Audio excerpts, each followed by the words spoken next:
سلام.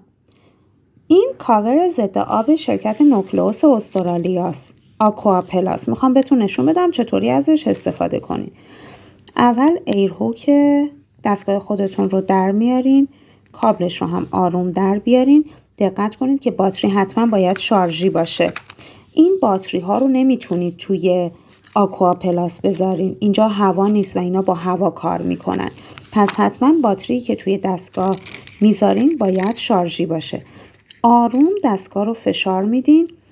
یه خورده اینو خمش کنید، رد میشه و پروسسور رو میذارین توش.